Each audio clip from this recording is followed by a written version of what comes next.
ஓம் விக்னேஸ்வரா போற்றி, ஓம் நவகரணர்களை போற்றி. மீனராசி நேயர்களுக்கு வணக்கம். மீனராசிக்கு எள்ளு என்ற பெயரில் ஆரம்பிக்கிற நபர்களால் 4 விதமான பெரிய நன்மைகள் நடக்கப் போகுது. எள்ளுன்னா என்ன? லக்ஷ்மின்னு அர்த்தம். லக்ஷ்மி நாராயணன், லக்ஷ்மணன், லக்ஷ்மி குமார், லலிதா, இப்படி நிறைய சொல்லிட்டு போகலாம். சரியா நேயர்களே? லதா பாண்டி, இப்படி நிறைய சொல்லலாம். ஸோ அந்த எள்ளுங்கிறது மகாலட்சுமியுடைய அம்சமாக பார்க்கப்படுகிறது. எள்ளுன்னா லக்ஷ்மியினுடைய ஸ்டார்டிங் எள்ளு தான். அதுக்கு என்ன சார் காரணம் அப்படின்னா, சுக்கிரன் வளர்த்துருக்கிறாரு. சுக்கிரனும் புதனும் வளர்த்துருக்கிறாங்க. புதன் பெருமாளுடைய அம்சம், சுக்கிரன் லட்சுமியோட அம்சம். ஸோ அந்த லட்சுமி நாராயணனுடைய அனுக்கிரகம் உங்களுக்கு பரிபூர்ணமாக இருக்குது. 5, 7ஆம் இடத்துல புதன் சுக்கிரன் இந்த காலகட்டத்தில் இருந்து நல்ல பலன்களை கொடுக்குறாங்க. ஒரு நல்ல காம்பினேஷன் இருக்குது. ராசிக்கு 4ஆம் இடத்துல செவ்வாய் இருக்கிறாரு, மிதுனத்தில் இருக்கிறாரு. ராசிக்கு 5ஆம் இடத்துல குரு, புதன், சூரியன், 7ஆம் இடத்துல சுக்கிரன், 5ஆம் இடத்துல கேது, 11ஆம் இடத்துல ராகு, ராசியில் சனி பகவான் வக்ரம். சரியா நேயர்களே? இதில் 12ஆம் இடத்துல ராகு, 6ஆம் இடத்துல கேது. அதை திருத்திக்கோங்க. இன்றைக்கி சந்திரன் ராசிக்கு 3ஆம் இடத்துல ரிஷபத்தில் இருக்கிறாரு. இதுதான் இன்றைக்கி நிலைப்பாடு. 9/8/2026 31/12/2026 வரைக்கும் சுக்கிரன் நல்ல நிலைமையில் இருக்கிறாரு. இப்போ ராசிக்கு 7ஆம் இடத்துல நீசமானாலுமே வீடு கொடுத்த குரு புதன் குருவோடு சேர்ந்து நல்ல நிலைமையில் இருக்கிறாரு. அடுத்து சுக்கிரன் ராசிக்கு 8ஆம் இடத்துக்கு வந்துடுவார். 8ஆம் இடம் சுக்கிரன் மறைவு கிடையாது, மூலத்திரியோனம் ஆட்சி பெறுவார். நல்ல விதமாக பார்க்கப்படுகிறது. இப்போ சுக்கிரனுடைய பார்வை ராசிக்கும் அடுத்த ராசிக்கு 2ஆம் இடத்துக்கு இருக்கிறதுனால நீங்கள் நல்ல இயல்பாக இருப்பீங்க, லட்சுமி கடாட்சமாக இருப்பீங்க, முகத்தில் ஒரு கவர்ச்சி இருக்கும், தெளிவாக இருப்பீங்க, தெளிச்சியாக இருப்பீங்க. அடுத்த குடும்பத்தில் பணப்பழக்கம் இருக்கும், பேச்சுவார்த்தை நல்லாயிருக்கும், பழக்க வழக்கம் நல்லாயிருக்கும், இதமாக பதமாக எல்லாத்துக்கிட்ட பழகுவீங்க. உங்கள் நடவுட பாவனையில் ஒரு கவர்ச்சி இருக்கும், பேச்சில் ஒரு அட்ராக்ஷன் இருக்கும். ரைட் நேயர்களே? இப்போ தரமான சம்பவங்கள் நிறைய நடக்க போகுது. அதில் 4 சம்பவங்கள் முக்கியமான சம்பவங்கள், மிகப்பெரிய முக்கியமான சம்பவங்கள் இந்த எள் என்ற பெயரை ஆரம்பிக்கிறவங்களால் உங்களுக்கு உண்டாகும். அது ஆணாகவும் இருக்கலாம், பெண்ணாகவும் இருக்கலாம், எந்த வயசுலையும் இருக்கலாம். உங்கள் உறவினராக கூட இருக்கலாம், சொந்த பந்தமாக இருக்கலாம், உடன் பிறந்தவர்களாக இருக்கலாம், உத்தியோகத்தில் வேலை பார்க்குறவங்களாக இருக்கலாம், மற்றபடி தொழில் பண்ணுற இடத்துலையும் அவங்க இருக்கலாம். ஸோ ஹூவர் மேபி அந்த எள்ளுன்னு யாருக்கு ஆரம்பிக்குதோ, அந்த ஸ்டார்டிங் லெட்டர் எள்ளுன்னு ஆரம்பிக்கிறவங்களால் உங்களுக்கு அடுத்த 2 நாட்களில் நல்ல ஒரு யோகம் இருக்கும். இதில் அந்த தகவலை சொல்லிட்டு புது பலனையும் சொல்கிறேன், பொறுமையாக பாருங்கள். பரிகார வழிபாடையும் சொல்கிறேன். மீனராசிக்கு ராசியில் இப்போ சனி பகவான் வக்கரம் அடைஞ்சிருக்கிறாரு டிசம்பர் 13ஆம் தேதி வரைக்கும். அதனால் உங்களுக்கு கெடுபாலன் ரொம்ப குறையும். அவர் கொஞ்சம் இயல்பு நிலை மாறி இருக்கிறாரு. அதனால் ராசிக்கு 3, 7, 10 தெளிவாக இருக்கும், உத்வேகமாக இருப்பீங்க. காரிய அனுகூலம் இருக்கும், காரிய வெற்றி இருக்கும், தொட்ட காரியம் தொடங்கும், காரிய அனுகூலம் இருக்கும், எனக்கும் நல்லாயிருக்கும், இன்டகிரேஷன் நல்லாயிருக்கும், லைஃப் பார்ட்னர் விஷயத்தில் நல்லாயிருக்கும், கணவன் மனைவி உறவு நல்லாயிருக்கும், ஒருத்தருக்கு புரிதலாக வச்சுக்கிருவீங்க, நண்பர்களால் ஒரு ஏற்றம் இருக்கும், சொந்த பந்தம் எனக்கும் நல்ல விதமாக பார்க்கப்படுகிறது. கர்மா நல்லாயிருக்கும், தொழில் நல்லாயிருக்கும், வியாபாரம் நல்லாயிருக்கும், பிஸ்னஸ் நல்லாயிருக்கும். கர்மகாரகன் ராசி கர்மகாரகன் 5ஆம் இடத்துல உச்சமடைவதனால செய்கிற தொழில் வியாபாரத்தில் அதிர்ஷ்டம் கை கொடுக்கும். அதிர்ஷ்ட தேவதையால் லட்சமோ கோடிகளோ அள்ளுவீங்க. தொழில் பண்ணுறவங்களுக்கு இந்த காலகட்டம் மிகச்சிறப்பாக இருக்கும்.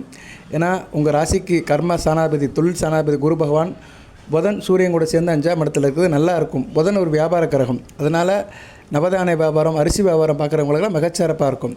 ரைட் நேயர்களே? இப்போ இந்த எள் என்ற பேரால் உங்களுக்கு என்னென்ன லாபம் கிடைக்கும் சார் அப்படி பார்த்தோம்னா, இது ஒரு கலவையான பலனை தரும். சரியா நேயர்களே? கலவையான பலனை என்னென்னா, கொஞ்சம் சாதக பாதங்கள் சரி விகிதமாக இருக்கும். இப்போ மீன ராசியில் சனி பகவான் வக்கரம் அடைஞ்சிருக்கிறாரு. செவ்வாய் 4ஆம் இடத்துல இருக்கிறாரு மிதுனத்தில். கடகத்தில் உச்ச குருவுடன் சூரியனும் புதனும் இணைஞ்சி இருக்கிறதுனால உங்களுக்கு பொருளாதாரத்தில் நல்ல ஒரு முன்னேற்றம் இருக்கும். கையில் காசு பணம் நல்லாயிருக்கும், ஃபினான்ஸ் பொசிஷன் நல்ல விதமாக பார்க்கப்படுகிறது. மன அழுத்தம் குறையும், ஸ்ட்ரெஸ்ஸு குறையும், நிம்மதியாக இருப்பீங்க. சரியா? நிறைய சம்பாதிக்கணும்னு அப்படி நினைக்க மாட்டீங்க, கொஞ்சமாக சம்பாதிச்சாலும் நிம்மதியாக இருப்பீங்க. ஆனால் சில பேருக்கு நிறைய சம்பாத்தியம் வரும், சம்பாத்தியம் வந்தாலும் மன அழுத்தம் குறையும். நிறைய பேர் பெரிய கோடீஸ்வரனாக இருப்பாங்க, மல்டி மில்லியனராக இருப்பாங்க, ஆனால் ஸ்ட்ரெஸ் இருக்கும். அதை செய்யணும், இதை செய்யணும், பணத்தை பாதுகாக்கணும், பணத்தை இன்வெஸ்ட்மெண்ட் பண்ணணும், அப்படிலாம் சில ஸ்ட்ரெஸ்ஸில் இருப்பீங்க, மன உளைச்சல் இருப்பீங்க. இப்போ மனம் அழுத்தம் இல்லாமல் ஃப்ரீயாக இருக்கும். உடல்நலத்தில் கவனமாக வச்சுக்கணும், பேச்சில் ஒரு நிதானம் இருக்கணும். நிதானம் இக்கணம் தேவை. சரியா நேயர்களே? அடுத்து சுக்கிரன் 8ஆம் இடத்துக்கு வந்துட்டாருன்னா பிரச்சனை இல்லை. சரியா? சுக்கிரன் இப்போ ராசிக்கு 7ஆம் இடத்துல இருக்கிறாரு. அடுத்து 8ஆம் இடத்துக்கு வந்துட்டார் வச்சுக்கோங்களேன், உங்கள் பேச்சு கனிவாக இருக்கும். அதுக்கு இன்னும் கொஞ்சம் நாட்கள் இருக்குது. சரியா நேயர்களே? அதுக்கு நாட்கள் இருக்குது, இன்னொரு மாத காலத்துக்கு மேலே இருக்குது. அந்த காலகட்டம் வரும்போது உங்களை நான் சொல்லுவேன். நான் இப்போதைக்கு கொஞ்சம் கவனமாக இருங்க. செப்டம்பர் மாதத்துக்கு மேலே சரியாக போயிடும். சரியா? செப்டம்பர் மாதத்துக்கு மேலே சுக்கிரன் 8ஆம் இடத்துக்கு வந்துடுவார் செப்டம்பர் 1ஆம் தேதியிலேருந்து. ஸோ செப்டம்பர் மாதம் வரைக்கும் இன்னும் கிட்டத்தட்ட ஒரு 21 நாட்களுக்கு வந்து 21 22 நாட்களுக்கு வந்து கொஞ்சம் பேச்சில் நிதானத்தை கடைப்பிடிங்க. சரி, இப்போ இந்த பாயிண்ட் நம்பர் சொல்கிறேன். 4 மிகப்பெரிய சம்பவங்கள், தரமான சம்பவங்கள் நடக்க போகுது அந்த எள் என்ற பெயரால். என்னென்ன சம்பவங்கள் சார் அப்படின்னா, இவங்களால் வந்து உங்களுக்கு வந்து கஷ்டங்கள் குறையும். என்ன கஷ்டம் இருந்தாலும் குறையும். அட் பர்சன்டில் நீங்கள் ஒரு பிரச்சனையில் இருக்கிறீங்க, ஒரு கஷ்டத்தில் இருக்கீங்கன்னா அந்த கஷ்டத்தை அவங்க தீர்த்து வைப்பாங்க, அதுக்கு ஒரு ஐடியா கொடுப்பாங்க. அலைச்சல் குறையும். சரியா, நீங்கள் பார்க்குற வேலையை அவங்க கொஞ்சம் எடுத்து பார்த்துக்குருவாங்க. அதனால் உங்களுக்கு வந்து ஒரு ஷோல்டர் கொடுக்குற மாதிரி இருக்கும். அவங்க வந்து உங்களுக்கு ஒரு தோல் கொடுப்பாங்க, ஒரு ஹேண்ட்ஸ் கொடுப்பாங்க, கை கொடுப்பாங்க, தூக்கி விடுவாங்க. அதனால் உங்கள் கஷ்டங்கள் குறையும், உங்களோட அலைச்சல் குறையும். தடைப்பட்ட காரியங்கள் மலை நடக்கும். சரியா, தடைப்பட்ட காரியங்கள்லாம் படிப்படியாக சீராக நடக்கும். அதுக்கு வந்து அந்த எள் என்ற பேரில் ஆரம்பிக்கிறவங்க வந்து உங்களுக்கு நல்ல ஒரு சப்போர்ட் பண்ணுவாங்க. தடைப்பட்ட காரியத்தில் ஒரு வேகம் இருக்கும். அதாவது நீங்கள் வரன் விஷயமாக போகிறீங்க, அது முடிய மாட்டேக்கு, அவங்க அந்த பொறுப்படுத்தி செய்வாங்க. நீ வீட்டில் இருப்பா, உன் பிள்ளைக்கு நான் மாப்பிள்ளை பார்க்குறேன் அப்படின்னு அவங்க ஒரு டீம் ஆர்கனைஸ் பண்ணி அவங்க 4 இடத்துல அலைவாங்க. இந்த ஆவணி மாதம் அலைஞ்சாங்கன்னா கல்யாணம் நடக்கிறதுக்கு வாய்ப்பு கிடைக்கும். உதாரணத்துக்கு சொல்கிறேன். அது மாதிரி எப்படின்னா உங்களுக்கு ஃபிசிக்கலாக அவங்க சப்போர்ட் பண்ணுவாங்க. உங்கள் தொல்லைகள்லாம் நீங்கிடும். சரியா, உங்களுக்கு இருந்த பிரச்சனைகள், உடல் உபாதைகள் இருந்தாலும் சரி, மனப்பிரச்சனை இருந்தாலும் சரி, எல்லாத்துக்குமே அவங்க ஒரு மருந்தாக இருப்பாங்க, அருமருந்தாக இருப்பாங்க, உங்களுக்கு ஒரு ஆறுதலாக இருப்பாங்க. நீங்களும் ஆள் நல்லா இருப்பீங்க. அவங்க உங்கள் கூட வந்ததுனால, அவங்க உதவி கிடைக்கிறதுனால நீங்கள் நல்ல ஆள் இயல்பாக மாறிடுவீங்க. சிந்தித்து சிறப்பாக செயல்படுவீங்க. உங்களுடைய செயல்பாடில் ஒரு நிதானம் இருக்கும், அதை அவங்க கொண்டு வந்துடுவாங்க. சரியா நேரில் இது நல்ல விதமாக பார்க்கப்படுகிறது. அடுத்து வந்து பூர்வ புண்ணியம் நல்லபடியாக இருக்கும். சொத்து பத்து விஷயத்துக்கு அவங்க உதவி பண்ணுவாங்க. உங்கள் அப்பா வழி சொத்து, அம்மா வழி சொத்து எது கிடைக்கிறது இருந்து தடைப்பட்டு இருந்துச்சுன்னா அதுக்கு அவங்க சப்போர்ட் பண்ணுவாங்க. ஸோ தாய் வழி தாப்பன் வழி சொத்துக்கு அவங்க ஒரு உறுதுணையாக இருந்து சொத்தை வர சொல்லுவாங்க. அப்பா வழியில் ஒரு வீடு, அம்மா வழியில் ஒரு இடம், இல்லைனா ஒரு சொத்து பத்துக்கள், நகை நட்டு இதெல்லாம் இருக்குது, அதை தீர்க்க முடியாமல் இருக்குது அப்படின்னா அதெல்லாம் தீர்த்து உங்கள் கை கொண்டு வரதுக்கு அவங்க உறுதுணையாக இருப்பாங்க. ஸோ இது மாதிரி பலன்கள் உங்களுக்கு நடக்கும். இது வந்து பாயிண்ட் நம்பர் 2. பாயிண்ட் நம்பர் 1 சொல்லிட்டேன், இது பாயிண்ட் நம்பர் 2. அதே மாதிரி வந்து நீங்கள் வந்து அறிவு சார்ந்த வேலையில் நல்லா இருப்பீங்க. இந்த காலகட்டத்தில் அவங்களுடைய தூண்டுதல்னால, அவங்க சப்போர்ட் இருக்கிறதுனால அறிவு சார்ந்த வேலையில் நல்லா இருப்பீங்க. படிக்கிறது, எழுதுறது, பேசுகிறது, அதுபோக மற்ற வேலை பார்க்குறது, ஆஃபீஸ் ஒர்க்கு, சிஸ்டர் ரிலேட்டடான ஒர்க்கு, வியாபாரத்தில் பார்க்குறது, அக்கௌண்ட்ஸ் வைக்கிறது, கணக்கு வழக்கு எழுதுறது, எல்லாத்துலேயுமே ரொம்ப சிறப்பாக இருப்பீங்க. அதுக்கு வந்து அவங்க உறுதுணையாக இருப்பாங்க. ஸோ புத்தி கூர்மை அதிகரிக்கும். எஜுகேஷனல் அந்த அறிவு சார்ந்த விஷயத்தில் ரொம்ப சிறப்பாக இருப்பீங்க. நல்ல விதமாக பார்க்கப்படுகிறது. குறிப்பாக மீடியாவில் இருக்கிறவங்களும் நல்லாயிருக்கும். திரைப்படம், சின்னத்திரை, டிவி, சின்னத்திரை டிவி 2 ஒன்று தான். மற்றபடி இஎல்எஸ்சி, நாடகம், இப்படி நிறையா சொல்லிட்டு போகலாம். மீடியாங்கிறது நிறையா இருக்குது. சரியா, ஸோ அதில் இருக்கிறவங்களுக்கு அந்த காலகட்டத்தில் கூடுதல் சிறப்பாக இருக்கும். நான் ஏன் பிரித்து சொல்கிறேன்னா, இன்றைக்கி நடைமுறை வாழ்க்கையில் மக்கள் இது சார்ந்தான் இருப்பாங்க. பொதுவாக பலன் சொல்கிறது வந்து யாருக்கு என்னென்னு தெரியாமல் போயிடும். அதனால தான் நான் கொஞ்சம் பிரித்து சொல்லுவேன், பொறுமையாக கேளுங்க. புத அத்தியோகம் இருக்கிறதுனால உங்களுக்கு வந்து நல்ல லாபம் இருக்கும், பண வரவு சீராக இருக்கும். கையில் காசு பணம் நீடித்து இருக்கிறதுக்கு பணம் வந்துக்கிட்டே இருக்கும். 5ஆம் இடத்துல புதனும் சூரியனும் குருவும் சேர்ந்து இருக்கிறதுனால அந்த புத அத்தியோகம் சிறப்பாக இருக்குது. சூரிய நாராயண யோகமும் இருக்குது. குரு புதிய புத்திய யோகமும் இருக்குது. குரு புத்திய யோகமும் இருக்குது. அப்படின்னா என்ன ஆகும்னா, நீங்கள் வந்து ஆளை ஒரு ஹானஸ்ட்டாக இருப்பீங்க. கல்வி அறக்கட்டளை சம்மந்தப்பட்டவங்களுக்கு நல்லாயிருக்கும். பேங்கிங், கொடுக்கல் வாங்கல் இருக்கிறவங்க, பேங்க் செக்டாரில் இருக்கிறவங்களுக்கு நல்லாயிருக்கும். நிதி மேலாண்மையில் இருக்கிறவங்க, தனியார் துறையாக இருந்தாலும் சரி, அரசு துறையாக இருந்தாலும் சரி, நிதி ஃபினான்ஸ் பண்ணுறவங்களுக்கு நல்லாயிருக்கும். நிறைய பேர் வந்து இந்த மோட்டார் வாகனங்களுக்கு ஃபைனான்ஸ் கொடுப்பாங்க.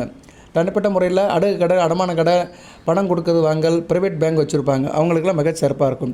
அரசு சார்ந்த பேங்க்லேயும் நல்லாயிருக்கும். அரசு சார்ந்த வங்கி, கொடுக்கல் வாங்கல் இருக்கிறவங்களுக்கும் இந்த காலகட்டம் நல்லாயிருக்கும். அதுபோக அரசாங்கத்தில் இருக்கிற வருமான வரி, அமலாக்கத்துறை, இன்கம் டேக்ஸு, அப்புறம் வந்து ரெவென்யூ டிபார்ட்மெண்ட்டு, இவங்களுக்கும் மிகச்சிறப்பாக பார்க்கப்படுகிறது. பிள்ளைகள் வழியில் நல்ல ஒரு செய்திகள் கிடைக்கும். சரியா நேர்களை, பிள்ளைகள் விஷயத்தில் நல்ல சிறப்பான செய்திகள் உங்களுக்கு கிடைக்கும். பிள்ளைகள் வந்து கண்ணின் மணிகளாக இருப்பாங்க. பிள்ளைகளால் போற்றப்படுவீர்கள். உங்களுடைய பிள்ளைகளோட படிப்பு, அவங்களோட செயல் சரியா எல்லாம் நல்லா இருக்கும். நல்லா எஜுகேஷனில் நல்லா படிப்பாங்க, நல்ல மார்க் ஸ்கோர் பண்ணுவாங்க. படித்து முடித்து நல்லா அடுத்த லெவலுக்கு போகிறதுக்கு ஒரு முன்னேற்ற ஒரு உத்வேகத்தோடு இருப்பாங்க. ஏன்னா 5ஆம் இடத்துல குரு, புதன், சூரியன் வந்து ஒரு உத்வேகத்துக்குள்ள கிரகம், ஒரு ஆனஸ்ட்டுக்குள்ள கிரகம். புதன் அறிவுக்குள்ள கிரகம். குரு வந்து அனைத்துக்கும் உகந்த கிரகம். இந்த கூட்டணி இருக்கிறதுனால பிள்ளைகள் விஷயத்தில் நல்லா இருக்கும். மிகச்சிறப்பாக ஃபீல் பண்ணுவீங்க. நல்ல விதமாக பார்க்கப்படுகிறது. பிள்ளைகள் விஷயத்தில் நல்ல தகவல்கள் கிடைக்கும். சரியா, உங்கள் பிள்ளைகள் சார்ந்த விஷயத்தில் பெருமைப்படுவீர்கள். ரைட் நேயர்களே, இப்போ ஒரு 4 பாயிண்ட் சொல்லிட்டேன் நான். இன்னும் அடுத்து பொதுவாக எப்படி சார் இருக்கும் அதையும் சொல்லிவிட்டு பரிகார வழிபாட சொல்கிறேன். வீடியோ ரொம்ப பேசலை. சரியா, அந்த எல் என்ற நபரால் நறுக்குன்னு 4 பாயிண்ட் உங்களுக்கு கிடைக்கும். இந்த காலகட்டத்தில் நீங்கள் வந்து ஆள் ஹானஸ்ட்டாக இருப்பீங்க. உயர்ந்த கொள்கைகள் இருக்கும். உங்களுடைய எண்ணம் உயர்வுள்ளதாக இருக்கும். இன்னி இதெல்லாம் ஈடேறும். சரியா நேயர்களே? ஆள் சுறுசுறுப்பாக இருப்பீங்க. சோம்பேறித்தனமாக இருக்க மாட்டீங்க. படாபட்டாக இருப்பீங்க. ராசியில் இருக்கிற சனி பகவான் வக்கரமாகி பின்னோக்கி போகிறதுனால அந்த மந்த நிலை சரியாயிரும். ராசியில் சனி பகவான் இருந்தாலே மந்தமாக இருப்பீங்க. சோம்பேறித்தனம் இருக்கும். சலிப்பு இருக்கும். இதெல்லாம் இனிமேல் சரி கட்டப்பட்டு ஆள் நல்லா ஜூட்டிக்காக ஆயிருவீங்க. நல்லா ஜென்ரேட் ஆயிருவீங்க. சரியா நேரில் சொடக்கெடுத்த மாதிரி சுறுசுறுப்பாக இருப்பீங்க. நல்லா என்ன சொல்கிறது, எந்த ஒரு காரியத்தையும் தள்ளி போடாமல் அப்பப்போ டக்குன்னு படாப்பட்டா செஞ்சுட்டு போய்கிட்டே இருப்பீங்க. கையில் காசு பணத்தை பற்றி ஏற்கனவே சொல்லிட்டேன். தாராளமாக இருக்கும். ஆயுஷ்யமாக இருப்பீங்க. எந்த ஒரு இடத்துலையும் ஈஸியாக பிரவேசிப்பீங்க. 4 பேருக்கு மத்தியில் நச்சுன்னு தெரிவிங்க. வண்டி வாங்கின யோகம் இருக்கும். காஸ்ட்லியான வண்டி வாங்குறதுக்கு இந்த காலகட்டம் நல்லாயிருக்கும். பைக்கோ காரோ வாங்குறதுக்கு நல்ல விதமாக பார்க்கப்படுகிறது. அதே மாதிரி வந்து ஆள் பார்க்குறதுக்கு நல்லா இருப்பீங்க. கணவன் மனைவி உறவு நல்லாயிருக்கும். கூட்டுத்தொழில் நண்பர்கள் சொந்த பந்த விஷயத்தில் நல்லாயிருக்கும். வரன் தேடுறவங்களுக்கு நல்ல மனைவி அமையும். சுக்கிரன் ராசியாக பார்க்கறதுனால வரன் தேடுறவங்களுக்கு நல்ல மனைவி அமையும். சுக போஜனம் இருக்கும். தாம்பத்திய சுகம் நல்லாயிருக்கும். கணவன் மனைவி உறவு நல்லாயிருக்கும். தாம்பத்தியம் நல்லாயிருக்கும். ஒருத்தருக்கு புரிதலாக இருப்பீங்க. விட்டு கொடுத்து போவீங்க. ஆண்களுக்கு வந்து நல்ல மனைவியால் நல்ல ஒரு முன்னேற்றம் இருக்கும். மனைவி ஒரு மந்திரி. உங்கள் மனைவி ஒரு மகாலட்சுமியாக குடும்ப வழக்காக குத்து வழக்காக இருப்பாள். மிகச்சிறப்பாக இருக்கும். மனைவியை பார்த்துக்கிட்டு எல்லா காரியத்தையும் பண்ணுவீங்க. ஒரு ஆணுக்கு அதாங்க முக்கியம். ஒரு ஆணுக்கு நல்ல மனைவி அமைய வேண்டும். மனைவி அமைவதெல்லாம் இறைவன் கொடுத்து வரும். மனைவி நல்லா அமைஞ்சிட்டானா அவன் கணவன் நல்லபடியாக மாறிடுவான். அவன் கஷ்டப்பட்டு வேலை பார்த்துட்டு வந்து சாயந்தரம் வீட்டுக்கு வந்தானா மனைவி நல்லபடியாக இருந்து குளித்து முடித்து முகத்துக்கு மஞ்சள் போட்டு நல்லா பூ வச்சு மங்களகரமாக இருந்து அவனை வரவேற்று அவனுக்கு சாப்பாடு போட்டு அவனுக்கு சந்தோஷத்தை கொடுத்தானா அந்த கணவன் அதை காட்டிலையும் அவனுக்கு பெரிய பரிசு கிடையாது. அதை காட்டிலும் பெரிய கிஃப்ட்டு கிடையாது. அவன் அதைத்தான் எதிர்பார்ப்பான். எந்த ஒரு ஆணுமே வந்து மனைவி கிட்ட பரிபூர்ணமாக ஒரு அன்பை எதிர்பார்ப்பான். அது மாதிரி ஒரு பெண்ணும் வந்து கணவன்கிட்ட பரிபூர்ணமான அன்பை எதிர்பார்ப்பான். இதுதான் பரஸ்பர உறவுங்கிறது. இந்த உறவு நல்லா இருந்துச்சுன்னா குடும்பம் வந்து கோயிலாக மாறும். இப்போ அதுக்கு வாய்ப்பு அதிகமாக இருக்குது. செவ்வாய்க்கு சுக்கிரன் கேந்திரத்தில் இருக்கிறாரு. பரவாயில்ல. செவ்வாய் வந்து உங்கள் ராசிக்கு 2-9 கூடையவன் தான். தன குடும்ப வாக்கு சனாபதி பாக்கிய சனாபதி தான் 2 வீட்டுக்குமே மறைஞ்சிருக்கிறாரு. சரியா? 2ஆம் வீட்டுக்கு ஒரு 30% மறைஞ்சிருக்கிறாரு. 9ஆம் வீட்டுக்கு 80% 100% கிட்ட மறைஞ்சிருக்கிறாரு. ஸோ அப்பா வழியில் சில பிரச்சனை இருக்கும். மீனராசியில் பிறந்தவங்களுக்கு அப்பா வழி உறவில் சில பிரச்சனைகள், பங்காளி விஷயத்தில் சில பிரச்சனைகள் இருக்கும். கவனமாக இருக்கணும். நீங்கள் எதிர்பார்த்தது அந்த அவங்க விஷயத்தில் நடக்காது. அதேமாதிரி குடும்பத்துலேயும் வந்து சில ஈகோ பிரச்சனை இருக்கும். அதை தவிர்த்துருங்க. குடும்பத்தில் ஈகோ பிரச்சனை என்ன, கணவன்கிட்ட இருக்கலாம் அல்லது மனைவி கிட்ட இருக்கலாம். குடும்ப உறுப்பினர்கிட்ட சில ஈகோ பிரச்சனை இருக்கலாம். கவனமாக இருங்க. செவ்வாய் வந்து 4ஆம் இடத்துல இருக்கிறார். மிதுன செவ்வாயாக இருக்கிறார். உயர்கல்வி நல்லாயிருக்கும். உயர்கல்வி படிக்கிற மாணவர் நல்லா ஹானஸ்ட்டாக படிப்பீங்க. படிப்பில் வந்து ஒரு நேர்மை நீதி இருக்கும். படிப்பில் நேர்மைன்னு என்ன, படிப்பு நல்லா படிப்பீங்க. நான் படித்தவன் அப்படிங்கிறத நீங்கள் வந்து ஒரு கௌரவமாக சொல்லுவீங்க. படித்தவர்களுக்கு நல்ல ஒரு அமைப்பு கிடைக்கும், வேலை கிடைக்கும், கௌரவப்படுத்தப்படுவீர்கள். 4ஆம் இடத்துல இருக்கிற செவ்வாய் வந்து உங்கள் ராசிக்கு 7ஆம் இடத்தையும் 10ஆம் இடத்தையும் 11ஆம் இடத்தையும் பார்ப்பார். 7ஆம் இடத்தையும் 10ஆம் இடத்தையும் 11ஆம் இடத்தையும் பார்க்கறதுனால கூட்டு தொழில் பண்ணுறவங்க கொஞ்சம் கவனமாக இருக்கணும். கூட்டு தொழில் பண்ணுறதுல லாபம் வந்து கொஞ்சம் டெபிட்டில் வரும். டெபிட்னா என்ன, கொஞ்சம் கழிஞ்சு வரும். ஈவனாக வராது. விட்டு வரலாம். இல்லைனா அதில் கழிவு ஏற்படலாம். அதனால் கூட்டு தொழில் பண்ணுறவங்க கொஞ்சம் கவனமாக அதில் பார்த்துக்கணும். மற்றபடி நல்லா தான் இருக்குது. சரியா நேர்களே?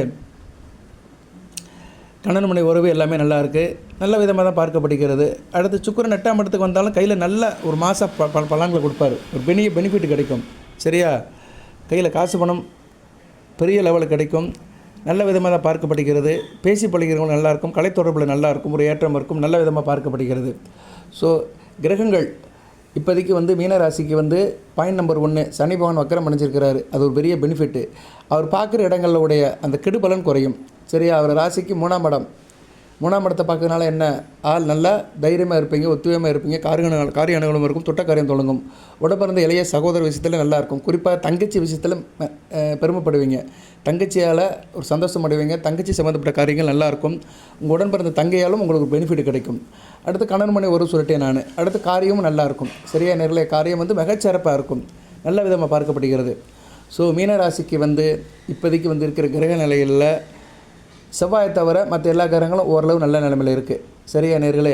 ராகு கேதுகள் 6-12ஆம் இடத்துல இருக்கிறாங்க. 6ல் கேது இருக்கலாம். அடுத்து ஒரு கிரகணம் வருது. செப்டம்பர் மாதம் ஒரு கிரகணம் வருது. ராசிக்கு 12ஆம் இடத்துக்கும் 6ஆம் இடத்துக்கும் ஒரு கிரகணம் வருது. அந்த கிரகணத்துக்கு நான் தனியாக ஒரு வீடியோ போடுறேன். சரியா? அது ஒரு சந்திர கிரகணம் வரும். சரியா? ராகு கிரகஸ்த ஒரு சந்திர கிரகணம் வரும். அதுக்கு நான் ஒரு வீடியோ போடுறேன். 12ஆம் இடத்துல அந்த கிரகணம் ஆரம்பிக்கும். ரைட் நேர்களே? இப்போதைக்கு மீன ராசிக்கு வந்து கிரக நிலைகள் நல்லா இருக்குது. நட்சத்திரத்துக்கு எப்படி சார் இருக்குது அப்படின்னா, பூரட்டாதிக்கு சூப்பராக இருக்குது. பூரட்டாதி நட்சத்திரத்துக்கு அதிர்ஷ்டம் கை கொடுக்கும். அதிர்ஷ்ட தேவதை உங்களை அரவணைத்து கொண்டால். உத்திரட்டாதிக்கு பரவாயில்ல, ராசிநாதன் வக்கர நல்லா அடைஞ்சு பின்னோக்கி வர்றதுனால பரவாயில்ல, கிரிப்பு குறையும். சரியா, இவ்வளோ நாளாக அந்த ஜென்ம சென்னையில் இருந்த அந்த கிரிப்பு குறையும், கொஞ்சம் ரிலாக்ஸ் ஆவீங்க. வெயிலில் போகிறவனுக்கு ஒரு கிளாஸ் மோர் கொடுக்குற மாதிரி, மலையில் நனைஞ்சவனுக்கு ஒரு கொடையை கொடுக்குற மாதிரி உத்திரட்டாதி நட்சத்திரத்துக்கு ஒரு ரிலாக்ஸ் இருக்கும். ரேவதி நட்சத்திரத்துக்கு சூப்பராக இருக்கும், அருமையாக இருப்பீங்க. சரியா நேயர்களே, மிகச்சிறப்பாக இருப்பீங்க. கொடுக்கல் வாங்கல், பணப்புழக்கம், அரசாங்க சம்மந்தப்பட்ட காரியங்கள், அரசியல்வாதிகளுக்கெல்லாம் நல்லா இருக்கும். அப்பா வழி உறவு முறைகள் எல்லாமே மிகச்சிறப்பாக பார்க்கப்படுகிறது. ஸோ 3 நட்சத்திரத்துக்குமே 3 விதமான பலன்கள் நடக்கும்.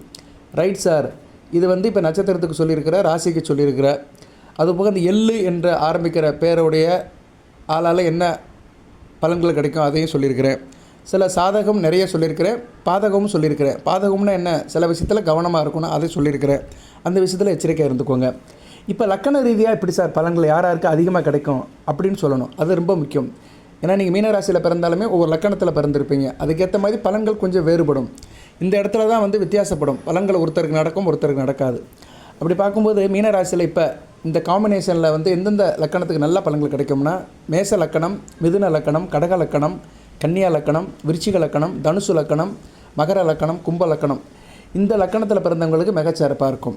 சரியா நேர்களே, மேச லக்கணம், மிதுன லக்கணம், கடக லக்கணம், கன்னியா லக்கணம், விருச்சிக லக்கணம், தனுசு லக்கணம், மகர லக்கணம், கும்ப லக்கணம், இந்த 8 லக்கணத்தில் பிறந்தவங்களுக்கு மிகச்சிறப்பாக இருக்கும்.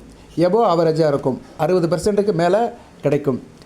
இதுக்கு வந்து அந்த ஜனன ஜாதகத்தில் கிரகங்கள் நல்ல நிலைமையில் இருக்கணும்.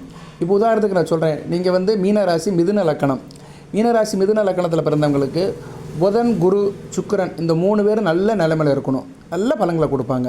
குருவுக்கு புதனும் சுக்கிரனும் கேந்திர கோணத்தில் வந்தால் நல்ல பலன்களை கொடுப்பாங்க. சரியா, உங்கள் ஜனன ஜாதகத்தில் இந்த அமைப்பு இருக்கணும். சரியா, புதனும் சுக்கிரனும் முன்ன பின்ன தான் போயிட்டு வருவாங்க, இல்லைனா சேர்ந்து இருப்பாங்க. குரு கூட சேர்ந்து இருந்தாலும் சரி, இல்லைனா குருவுக்கு 4ஆம் இடம் 5ஆம் இடத்துல புதன் சுக்கிரன் இருந்தாலும் சரி, நல்ல பலன்களை கொடுப்பாங்க. சரியா, இந்த மிதுன லக்கணத்துக்கு உதாரணத்துக்கு சொல்கிறேன், மீனராசி மிதுன லக்கணத்துக்கு இந்த கிரகங்கள் இப்போ நல்ல பலன்களை கொடுக்கும். அதுபோல் ஒவ்வொரு லக்கணத்துக்கும் நீங்கள் பார்த்துக்கணும். சரியா, நல்ல விதமாக பார்க்கப்படுகிறது. மற்ற லக்கணத்துக்கு பலன்கள் அந்த அளவு நல்லா இருக்காது. சரியா, ரிஷப லக்கணம், சிம்ம லக்கணம், துலா லக்கணம், மீன லக்கணம் இந்த 4 லக்கணத்துக்கு அந்த அளவுக்கு பலன்கள் இருக்காது, பிலோ அவரேஜாக தான் இருக்கும். ரிஷபம், சிம்மம், துலாம், மீனம் இந்த 4 லக்கணத்தில் பிறந்தவர்களுக்கு இப்போ நான் சொன்ன பலன்கள் அந்த எள்ளு என்ற பெயரால் உங்களுக்கு கிடைக்கிற அந்த 4 மிகப்பெரிய யோகங்கள் கிடைக்காது. கிடைச்சாலும் அது திருப்தியாக இருக்காது. கை கெட்டினது வாய் கெட்டாமல் போயிடும். இதுதான் இங்கே பிரச்சனை. இதுக்கு தான் நீங்கள் வழிபாடு பரிகாரம் பண்ணணும். என்ன சார் பண்ணலாம் அப்படின்னா, வியாழக்கிழமை தோறும் சிவன் கோயிலுக்கு போங்க. நவகிரகங்கள் குரு பகவான் இருப்பார், அவருக்கு மஞ்சள் பாக்கெட் வாங்கி கொடுங்க. நீங்களே மஞ்சளை வாங்கி அங்கே கொட்டிடாதீங்க, அந்த விக்கிரத்துக்கு கீழே கொட்டிடாதீங்க. மஞ்சள் பாக்கெட்டை வாங்கி அங்கே உள்ள கோயில்கிட்ட குருக்கள்கிட்ட கொடுங்க. நல்ல விதமாக பார்க்கப்படுகிறது. அதுபோக சனிக்கிழமை தோறும் என்ன செய்யணும்னா, நீங்கள் வந்து காக்காவுக்கு சாப்பாடு வைங்க. சரியா, காக்காவுக்கு வந்து நல்லெண்ணெய் ஊற்றின சாதத்தை கொடுங்க. சாதத்தில் நல்லெண்ணெய் ஊற்றி அதை பிசைஞ்சு காக்காவுக்கு வச்சுட்டிங்கன்னா மிகச்சிறப்பாக இருக்கும். இது வீட்டில் இருந்து செய்கிறது. அதுபோல் செவ்வாய்க்கிழமை தோறும் வீட்டில் முருகப்பெருமான வழிபாடு பண்ணுங்கள், கந்தசஷ்டி கவசம் படிங்க, மிகச்சிறப்பாக இருக்கும். ஏழை மாணவர்களுக்கு படிப்புக்கு உதவி பண்ணுங்கள். நோட்டு, புஸ்தகம், பென்சில், பேனா இது மாதிரி பொருட்கள் அசசரிஸ் வாங்கி கொடுத்தீங்கன்னா குருவுடைய அனுக்கிரகம் கிடைக்கும், புதனுடைய அனுக்கிரகம் கிடைக்கும். ஸோ வழிபாடு வந்து ஒன்று தான். வியாழக்கிழமை சிவன் கோயிலுக்கு போட்டு தஷ்டாமூர்த்திக்கோ அல்லது குரு பகவானுக்கோ மஞ்சள் வாங்கி கொடுக்கணும். இல்லைனா மஞ்சள் கலர் பூக்களால் மாலை வாங்கி போடலாம், செவ்வந்தி பூக்களால். தஷ்டாமூர்த்திங்கிறது வேறு, குரு பகவான் வேறு. குரு பகவான் நவக்கரத்தில் வடக்கு பக்கம் இருப்பார். தஷ்டாமூர்த்தி சிவனாலயத்தில் பிரகாரம் சுற்றி வரும்போது தெற்கு பக்கம் இருப்பார். 2 பேர்த்துக்குமே செய்யலாம். அதே மாதிரி வீட்டில் செய்கிற வழிபாடு, சனிக்கிழமை தோறும் காக்காவுக்கு நல்லெண்ணெய் ஊற்றி சாதம் கொடுங்க. செவ்வாய்க்கிழமை முருகப்பெருமானை கும்பிட்டு கந்தசஷ்டி கவசம் படிங்க. பொதுவாக ஏழை மாணவர்களுக்கு இந்த கல்விக்கு உதவி பண்ணுங்கள், படிப்புக்கு உதவி பண்ணிங்கன்னா மிகச்சிறப்பாக பார்க்கப்படுகிறது. ரைட் நேர்களே, இப்போ வந்து உங்கள் ராசிக்கு பலன் சொல்லியாச்சு. நட்சத்திரத்துக்கும் சொல்லியிருக்கிறேன், லக்கண ரீதியாகவும் சொல்லியிருக்கிறேன், பரிகாரமும் சொல்லியிருக்கிறேன், வழிபாடும் சொல்லியிருக்கிறேன். குறிப்பாக இந்த 4 லக்கணத்தில் பிறந்தவங்க இதை செய்யணும். ரிஷபம், துலாம், மீனம், சிம்மம் இந்த 4 லக்கணத்தில் பிறந்தவங்க இந்த வழிபாடு பரிகாரத்தை பண்ணிங்கன்னா உங்களுக்கு பலன்கள் கூடுதலாக கிடைக்கும். அதுவும் மற்ற லக்கணத்தில் பிறந்தவங்களும் செய்யலாம். செஞ்சீங்கன்னா மிகச்சிறப்பாக இருப்பீர்கள். சரியா, சில லக்கணத்துக்கு நேரம் சரியில்லாமல் இருக்குது. லக்கணத்துக்கு சில லக்கணத்தில் பிறந்தவங்களும் பலன்கள் வந்து கம்மியாக இருக்கும். அவங்க வந்து இது செய்யணும். லக்கணம் தெரிஞ்சு வச்சுக்கணும். லக்கணம் தெரியாமலாம் நீங்கள் ஜாதக பலன் கேட்டிங்கன்னா நிற்கவே நிற்காது. இங்கே நிறைய பிரச்சனையே அதுதான். இதை யாரும் சொல்லவும் மாட்டாங்க. இதை சொல்லணும்னா கொஞ்சம் கணக்கு போட்டு சொல்லணும். இன்றைக்கி உள்ள பஞ்சாங்கம், இன்றைக்கி உள்ள கிரக அமைப்பு எல்லாம் தெரிஞ்சால் தான் சொல்ல முடியும். ஆனால் நிறைய பேர் வந்து சொல்ல மாட்டாங்க. சும்மா பொதுவாக ஏதோ ஒன்று சொல்லிவிட்டு உங்களை திருப்திப்படுத்துக்காக, உங்களை குளிர வைக்கிறதுக்காக சொல்லிட்டு போயிட்டே இருப்பாங்க. சரியா? அதாவது எப்படின்னா ஐஸ் வாட்டர் கொடுக்குற மாதிரி, அது ஜில்லுன்னு இருக்கும், ஆனால் அதில் இனிப்பு இருக்காது. சில பேர் ஜூஸ் பாருங்கள், ஜில்லுன்னு கொடுத்துருவாங்க, அதில் டேஸ்ட்டே இருக்காது, ஆனால் ஜில்லுன்னு இருக்கும். அது மாதிரி தான் கொடுக்குறாங்க. ஜில்லுன்னு என்ன, உங்களை குளிர வைக்கணும், அவ்வளோதான். ஏதோ ஒன்று சொல்லி குளிர வைக்கணும். அதில் வந்து இந்த கிரகத்தை பற்றி சொல்ல மாட்டாங்க, கிரக அமைப்பை பற்றி சொல்ல மாட்டாங்க, அந்த வாய்ப்பாடை சொல்ல மாட்டாங்க, வேத ஜோதிடத்தின் அமைப்பை சொல்ல மாட்டாங்க, லக்கண ரீதியாக சொல்ல மாட்டாங்க, நட்சத்திரத்துக்கும் சொல்ல மாட்டாங்க. மொட்டையே மிதுன ராசிக்கு வந்து அப்படி ஆகும் இப்படி ஆகும் அப்படின்னு சொல்லிட்டு போவாங்க. மக்களும் அதை தான் எதிர்பார்க்குறாங்க. மக்களும் வந்து ரியாலிட்டியை பார்க்க மாட்டாங்க, ரியலாக தான் பார்ப்பாங்க. சரியா? ஷார்ட் வீடியோ போட்டால் நல்லா பார்க்குறாங்க. ஏதோ காது குளிர ஒன்று சொல்கிறாரு, கவர்ச்சியாக சொன்னார்னா அதை உடனே கேட்டுக்கிறாங்க. அவங்களுக்கு வந்து எப்படின்னா பலன்கள் கேட்கறத காட்டிலையும் அந்நேரம் டைமிங் பாஸ் ஆகுதுல, சுவாரஸ்யமாக இருக்குது, பொழுது போகுது, கேட்குறதுக்கு சந்தோஷமாக இருக்குது, அப்படித்தான் நினைக்கிறாங்க. வெளியே நம்மளை மாதிரி முக்கிய பலன்களை பார்த்து, கிரக நிலையில் பார்த்து, நட்சத்திர சாரம் பார்த்து பேசுகிறோம் பார்த்தீங்களா, இது வந்து அவங்களுக்கு ஏதோ ஒரு சலிப்பாக இருக்குது. என்னடா இருந்தாலும் சொல்கிறான், இவனுக்கு தெரிஞ்சதை சொல்லிகிட்டு இருக்கிறான், யாருக்கு புரியுது அப்படின்னு நினைக்கிறாங்க. ஆனால் இதுதான் உண்மை. கசப்பு மருந்து தான் வியாதியை குணப்படுத்தும். சரியா? கசப்பான மருந்து தான் வியாதியை குணப்படுத்தும். இது வந்து எல்லாத்துக்கும் புரியாது, ஒரு சிலருக்கு மட்டும் புரியும், எல்லாருக்கும் புரியாது. சரியா நேயர்களே? அதனால் நான் என்ன சொல்ல வரேன்னா, லக்கணத்தை தெரிஞ்சு வச்சுக்கோங்க, உங்கள் ஜனன ஜாதக கட்ட அமைப்பை தெரிஞ்சு வச்சுக்கோங்க. ஜாதக பூக்களை ராசி கட்டம்னு ஒரு கட்டம் இருக்கும், அதில் எந்த லக்கணம், கிரக நிலைகள் எந்த வீட்டில் இருக்குது, அதெல்லாம் கொஞ்சம் அடிப்படையாக தெரிஞ்சு வச்சுக்கிட்டிங்கன்னா போதி ஜோதிடத்தில் நாங்கள் போடுற வீடியோ வந்து உங்களுக்கு ரீச் ஆகும். இதுபடி தான் போகும். சரியா? கரெக்டாக இருக்கும், 100க்கு ஒரு 50% கரெக்டாக இருக்கும். அதுக்கு மேலே உங்கள் ஜாதக அமைப்பு தசா புத்திக்கு ஏற்ற மாதிரி பலன்கள் மாறுபடும். அதை என்னால் நிச்சயமாக சொல்ல முடியும். ஓகே நேயர்களே, இப்போ வந்து உங்களுக்கு இந்த வீடியோவில் கடைசியில் ஒரு பொது அறிவிப்பை சொல்லிவிட்டு வீடியோ நிறைவு பண்ணுறேன். ஒரு பொது கருத்து, எல்லாத்துக்கும் வேண்டிய கருத்து, நல்ல கருத்து தான். ஒரு தகவல், கோயில் குளத்துக்கு போகிறீங்க, அங்கே பிரசாதம் வந்து கோயில் சாமிக்கிட்ட வாங்குங்க. பிரசாதம்னா பொங்கச்சோறு புளியோதரை இல்லை, விபூதி தான் உண்மையான பிரசாதம். விபூதி, குங்குமம், சந்தனம் இதெல்லாம் கோயில் குருக்கள்கிட்ட இருந்து நீங்கள் வாங்கணும், அவர் கையால் வாங்கணும். நீங்களாம் தட்டில் இருக்கிறது எடுக்கக்கூடாது, அவரை தான் கொடுக்கணும். அதை வாங்கி நீங்கள் நெத்தியில் பூசிக்கலாம், வீட்டுக்கு கொண்டு வரலாம். சில கோயிலில் பார்த்தோம்னா, இந்த அம்மன் கோயிலுக்கெலாம் போனோம்னா அந்த சில இடத்துல வந்து இந்த மஞ்சள் குங்குமம் போட்டிருப்பாங்க, இந்த நாகர்கிட்ட போட்டிருப்பாங்க. சர்ப்ப கிரகங்கள் இருக்குது பார்த்தீங்களா, அந்த நாக பிரதிஷ்டை பண்ணி அங்கே வந்து இந்த மஞ்சள் குங்குமம்லாம் சில பேர் போட்டிருப்பாங்க. இந்த வெள்ளிக்கிழமை ராகு வேலை, செவ்வாய்க்கிழமை ராகு வேலையிலலாம் பெண்கள் கும்பிட்டு அப்படியே போட்டிருப்பாங்க. சில பெண்களும் ஆண்கள் என்ன பண்ணுவாங்களோ அதெல்லாம் எடுத்து நெத்தியில் பூசுவாங்க. அதெல்லாம் தவிர்த்துருங்க, அப்படி பண்ணக்கூடாது. சரியா நேர்களே? கோயிலில் வந்து விபூதி குங்குமம் கோயில் பூசாரிக்கிட்ட தான் வாங்கணும், இல்லைன்னா குருக்கள்கிட்ட வாங்கணும். சில பேர் சில இடத்துல போட்டுட்டு போயிருப்பாங்க, அதில் நீங்கள் வந்து அந்த இதை எடுத்து நெத்தியில் பூசக்கூடாது, வீட்டுக்கு எடுத்துகிட்டு வரக்கூடாது. அதுபோக நீங்கள் எதுவும் கோயிலுக்கு குங்குமம், மஞ்சள், விபூதி வாங்கிட்டு போனீங்கன்னா அந்த பாக்கெட்டை உடைக்காமல் கோயில் குருக்கள்கிட்ட கொடுத்துருங்க, இல்லைன்னா அந்த சந்நிதியில் வச்சுருங்க, அவர் எடுத்துக்கிடுவார். நீங்களாக உடச்சி அங்கே போடுறது, நீங்களாக சில காரியங்கள் பண்ணுறதெல்லாம் பண்ணாதீங்க. கோயில் விக்கிரகங்களை தொடுறதும், விக்கிரகங்களுக்கு வந்து பூஜை புனஸ்காரம் பண்ணுறதும், ஆராதனை பண்ணுறதும் எல்லாம் அந்த கோயில் குருக்களோடைய வேலை. அவர் தான் அதுக்கு பாத்தியப்பட்டவர், அந்த கர்மாவுக்குரியவர் அவர் தான். அதில் உள்ள லாப நஷ்டங்களை அவர் தான் எடுத்துக்கணும். நீங்கள் அதில் தலையிடக்கூடாது. நீங்கள் எதுக்கு போகிறீங்க? இறைவனை வழிபட போகிறீங்க, உங்கள் வேண்டுதலை சொல்கிறீங்க, உங்கள் விருப்ப வெறுப்புகளை அங்கே பற்றி பேசுகிறீங்க, தெய்வத்துக்கிட்ட பேசுகிறீங்க, அருளை வளர்க்குறீங்க, பக்தியை வளர்க்குறீங்க, மனசாந்தியை கொண்டு வரீங்க, மன நிம்மதிக்காக கோயிலுக்கு போகிறீங்க, மனச்சுமையை இறக்குறீங்க, பிரார்த்தனை பண்ணுறீங்க. இதுதான் கோயிலுக்கு போகிற பக்தர்களுடைய செயல். இந்த எண்ணத்தோடு தான் நம்ம போகணும், கோயிலுக்கு போயிட்டு காரியத்தை பண்ணிட்டு வரணும். இதில் கரெக்டாக இருங்க, நல்லபடியாக நடக்கும். கோயிலை வந்து அசுத்தப்படுத்தாதீங்க. சில பேர் விபூதியெல்லாம் வாங்கிட்டு கண்ட இடத்துல போட்டுருவாங்க, அப்படிலாம் போடாதீங்க. இல்லைன்னா நெத்தியில் மட்டும் பூசிட்டு கையில் வாங்காதீங்க. சார் நான் இதை முடிச்சுட்டு வேலைக்கு போகிறேன், எனக்கு தேவையில்லை அப்படின்னா அதை நீங்கள் கையில் வாங்கி நெத்தியில் பூசிட்டு நீங்கள் வந்து அதை படித்து பேப்பரில் வச்சுக்கலாம், இல்லைன்னா வாங்காமலே வந்துடலாம். வாங்கி கண்ட இடத்துல போடாதீங்க. ரைட் நேயர்களே, இது ரொம்ப நல்லது. கோயிலை வந்து முதல் சுத்தமாக வச்சுக்கணும். நம்ம போய் கோயிலை போய் அசுத்தப்படுத்தக்கூடாது. சரியா நேயர்களே? விபூதி குங்குமத்தையும் வேஸ்ட் பண்ணக்கூடாது. வாழ்த்துக்கள். ஏன்னா அதெல்லாம் வந்து இறைவனோட சின்னம். விபூதிங்கிறது சிவனுடைய சின்னம், குங்குமங்கிறது பெருமாளுடைய சின்னம். கொஞ்சம் இது வந்து கேட்குறதுக்கு சில பேருக்கு கொஞ்சம் கஷ்டமாக இருக்கும், சலிப்பாக இருக்கும். ஆனால் இதில் நிறைய உண்மைகள் இருக்குது. சரியா நேர்களே? அதுபோக அந்த பிரசாதத்தை வாங்கிட்டு வந்துட்டிங்கன்னா, விபூதி வாங்கிட்டு வந்தீங்கன்னா வீட்டில் இருக்கிற விபூதி மறையில் போட்டுருங்க. சில பேர் மடித்து பேப்பர்லேயே வச்சுருப்பாங்க. அப்படி இருக்கக்கூடாது. அதை எடுத்து விபூதி மறையில் போட்டுருங்க. அதை எடுத்து டெய்லி நம்ம யூஸ் பண்ணிக்கலாம். குங்குமம் கொண்டு வந்தீங்கன்னா குங்குமம் டப்பாவில் போட்டுருங்க. மற்ற பொருட்கள் எதுவும் வாங்கிட்டு வந்தீங்கன்னா அதுக்கு உண்டான டப்பாவில் போட்டுருங்க. இதெல்லாம் கரெக்டாக பண்ணால் தான் அந்த தெய்வ அருள் நிற்கும். அந்த கோயிலில் இருக்கிற தெய்வம் அந்த பிரசாதத்தின் வழியாக உங்கள் வீட்டுக்கு வரும். இந்த கோயில் குருக்கள் வழியாக கொடுக்கறது வந்து உங்களை மிகச்சிறப்பு. ஏன்னா அவர் மந்திரம் சொல்லிக்கிட்டே இருப்பார். வேத விற்பனர் இறைநாமத்தையே சொல்லிகிட்டு இருப்பார். அவர் அந்த மந்திரம் சொல்லி இறைவனுக்கு வந்து அந்த ஆராதனை கொடுத்து அந்த விபூதியை எடுத்து கொடுக்கும்போது அந்த தெய்வம் அந்த விபூதி ரூபமாகவே உங்கள் வீட்டுக்கு வரும். விபூதியில் சிவன் இருக்கிறார்.